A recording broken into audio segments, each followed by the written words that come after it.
नमस्कार, नॉलेज दर्शन चॅनलमध्ये आपले सहर्ष स्वागत. आज आपण बघणार आहोत इतिहास या विषयाचा पाठ क्रमांक 3 हडप्पा संस्कृती याचा स्वाध्याय.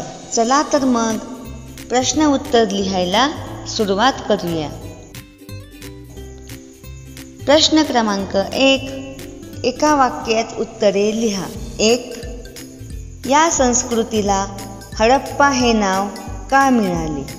या संस्कृतीला हडप्पा हे नाव का मिळाले असावे?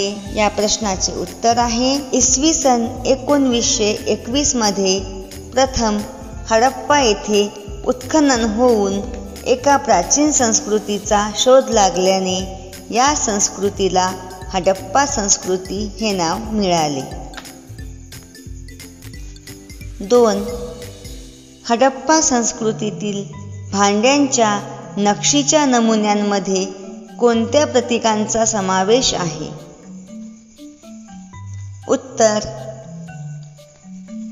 हडप्पा संस्कृतीतील भांड्यांच्या नक्षीच्या नमुन्यांमध्ये माशांचे खवले, एकमेकात गुंतलेली वर्तुळे, पिंपळपान यांसारख्या प्रतीकांचा समावेश आहे. प्रश्न 3. हडप्पा संस्कृतीतील व्यापारी कोणते कापड इजिप्तला पुरवत असत? उत्तर. हडप्पा संस्कृतीतील व्यापारी इजिप्तला मलमलचे कापड पुरवत असत. प्रश्न क्रमांक 4. हडप्पाकालीन लोकजीवनाची माहिती खाली दिलेल्या तक्त्यात लिहा.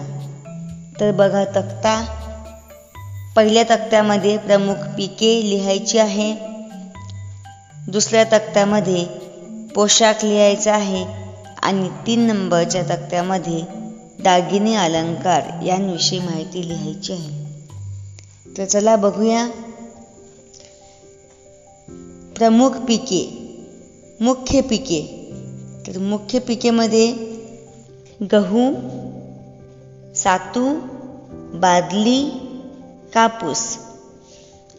आता पोशाखच्या तक्त्यामध्ये हडप्पाकालीन संस्कृतीमध्ये पोशाख हा कशा प्रकारचा होता ते आपल्याला लिहायचं आहे. तर बघा, पोशाख गुडघ्यापर्यंतचे वस्त्र आणि उपरणे हा त्या काळचा पोशाख होता. दागदागिने.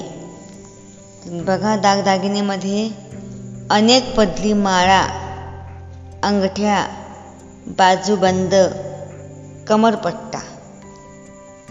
तर अशा प्रकारे आपण हडप्पाकालीन लोकजीवनाची माहिती लिहिलेली आहे.